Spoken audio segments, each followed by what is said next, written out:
Where do you start? I've been asked this question a number of times. I see it online all the time. On this episode, we talk about, as a new traveler, where do you start? What do you do? The steps along the way. And then we get into some other fun stuff with my friend and recruiter, Braden Boex. Atlas All Access starts now.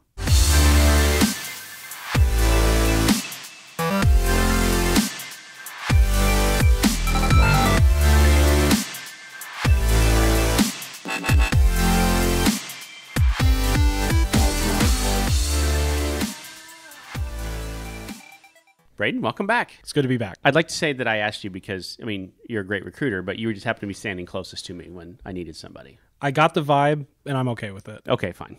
So, all right, let's get started. Because you have, I would say veteran recruiter, 3 years? You've been doing this for 3 years? 3+, okay. Yeah. So if a brand new traveler came to you, like, what are the steps that you would take them through? Let's say they're working a perm job, okay? They have 5 years experience. What are the steps you would take them through to get them started along the way? Because I've got some steps here, but it'd be interesting to hear from a recruiter perspective, like, what do you do to get them started? So this is kind of out of order for what I think a lot of recruiters out there start with. Mm-hmm. You know, most are going to start with, hey, we need to get this, and this, paperwork-wise, and let's get going. I think it's really, really important as a new traveler to talk about why you want to travel first. And so that's my first conversation. Why do you want to travel? Is it you have student loans that you want to pay off, or do you want to go, see the mountains because you've lived in the middle of nowhere for your entire life? Sure. Or do you want to be around skiing and you don't care where it's at?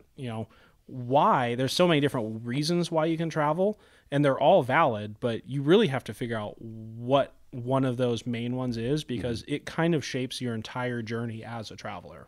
Ironically, well, not even ironically, my number one is why as well. Like, you have to understand why you're going to do the things that you do before you do them.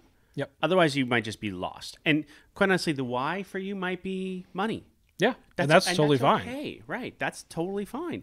But like you said, the why might be just because I'm young and I want to travel.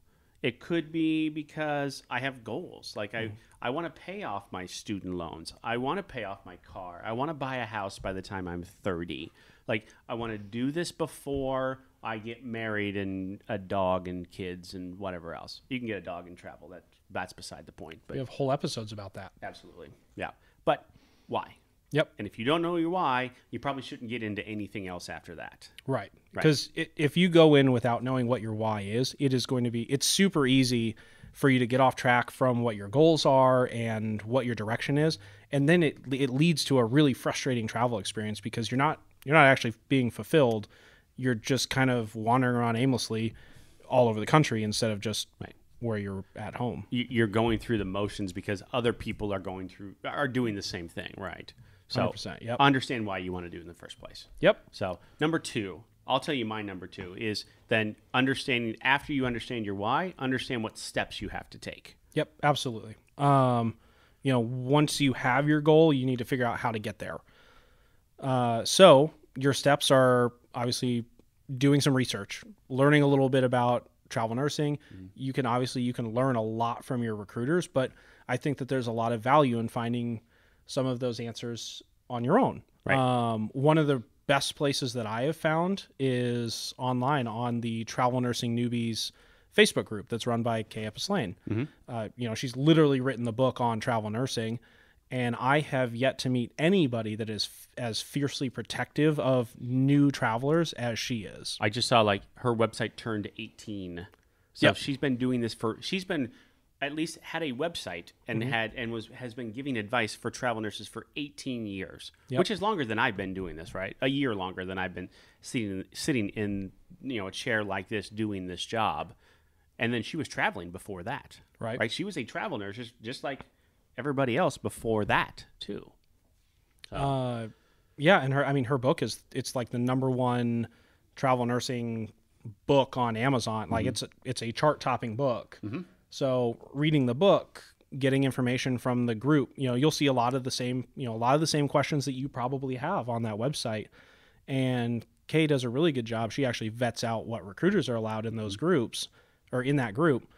and she only allows people that she personally trusts to take care of newbies, like aggressively protective of new travelers. It's a great place to look. It is a very personal business for her, and it has been for many, many years. Going back to when I met her, I don't even know, 15 years ago when I met her for the first time. Like she is aggressively protective. With her group and new travelers out there, and protecting them from, let's be honest, there's a lot of bad information out there sometimes.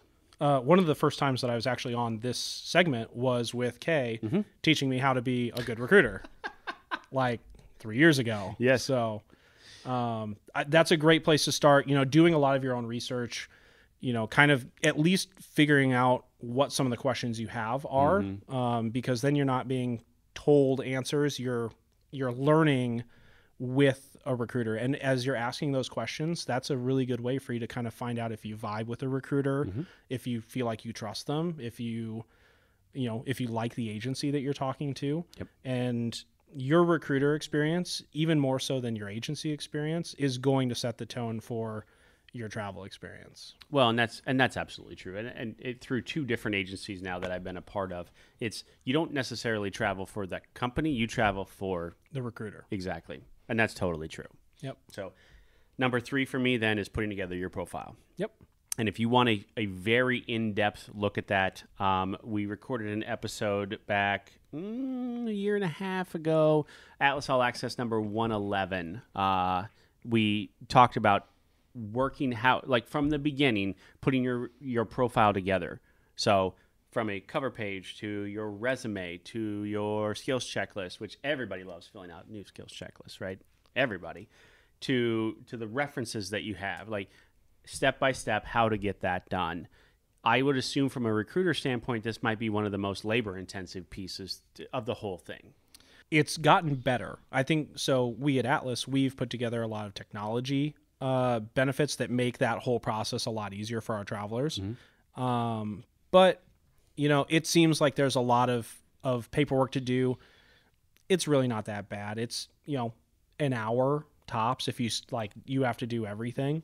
The hardest part and the thing that takes the longest is just making sure you've got good references from supervisors that will say good things about you. Because when you're leaving a job, like a staff job, it's awkward. Like, you don't want to necessarily talk to your manager and say, hey, by the way, can you say good things about me so that I can get a job away from you, even though you're short-staffed? Right. I'm leaving. Right. So that takes some time. Absolutely. Which brings us to industry news.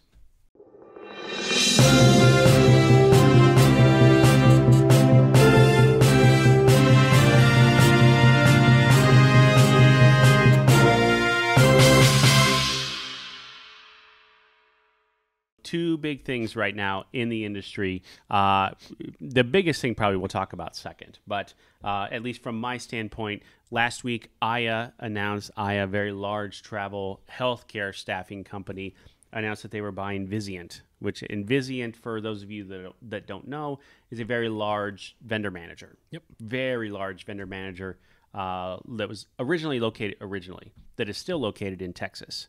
And then Aya has purchased them, and now they've changed the name to Via. So subtle. Absolutely. What does that mean for all of you? Nothing. I mean, what does it mean for us? A lot, right? It means it's how we submit candidates to those jobs, and the different how the channels that we use to get your profile to those hospitals have changed. Our relationship with Aya, though, has not. They've been a partner with us for years. They're a very valued partner. We've worked with them for a very long time. Well, and everything that I have seen is that the day-to-day operation between Aya and Vizient for now is exactly the same. Yep. So it's not going to make a change in anybody's lives except, the client managers at this point. Right. So the second big piece is, because of the Delta variant, we've seen jobs and bill rates explode. Like a lot. Yeah. Right. They're out of hand. I think out of hand is a great way to explain it. Unsustainable is another way to explain it, maybe, in a lot of ways. There's almost, I had talked to one traveler, this was probably 2 weeks ago, and she actually said, I'm going to get while the getting's good. And there's nothing wrong with that. Right. Right? You are in the market to make as much money as you can, right? Now, does that mean you chase? Does that, what it's difficult. You've got to make some decisions for yourself about what's right and what's not.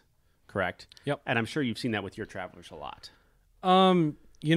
Most of the travelers that I work with they're not chasers. There is good money in sustainable jobs. So, it's definitely a decision that the travelers have to make. Chasing leads to bigger payouts, but I mean, just like Vegas, it's high risk, it's high reward. You could get canceled. You might not get the job because there's 700 other people that are submitting to them. Do you have the energy to follow it? Maybe for a month, maybe for 2, maybe for 6, It's just a totally different approach to finding travel jobs. Well, and that's for the foreseeable future. That's what the industry is going to look like, right? I don't see this changing anytime before the first of the year. No, I don't think so. It's just how it's going to be. So be smart, make good decisions, but always go back to what we just talked about. Why?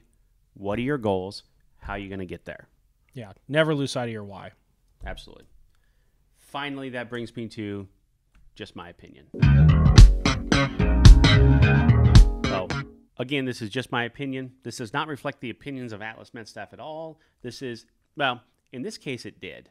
But in general, this is just my opinion. And I know Braden he still is going with me to Trapcon in Las Vegas here coming up in September. But we made and I say difficult, it wasn't difficult, quite honestly. It's difficult because I wanted to see all of you. Like, I wanted to hang out with all of you and have beers and have breakfast and go to the pool and drive up and down Las Vegas Boulevard in an open air bus and have fun, because it's been so long since it seems like we've been able to do that. But with everything that's happening and how hospitals are hurting right now for help, for just basic help, right? Traveler help, with just nursing in general, it just didn't seem like the right time. Well, I mean, you said it was, difficult. It wasn't a difficult decision in that room. I mean, it was a unanimous call, and we have on, our staff, our recruiters that are going, we had former travel nurses, we have parents, we've got single people, we've got people that love Vegas, we got people that don't care about Vegas and just want to see their travelers. And it was 100% unanimous. Yeah.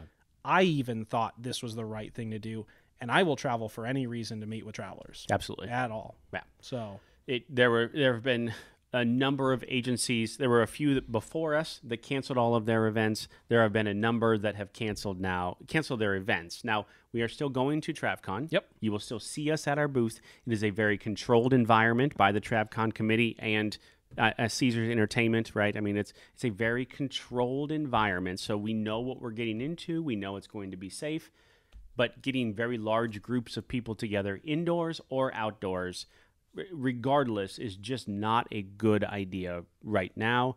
And that drove our decision, quite honestly. I mean, that was, like you said, it was difficult from a personal standpoint because I wanted to do this so badly, but then it was a very easy decision when it came to talking through to everybody that, look, this is what you have to do.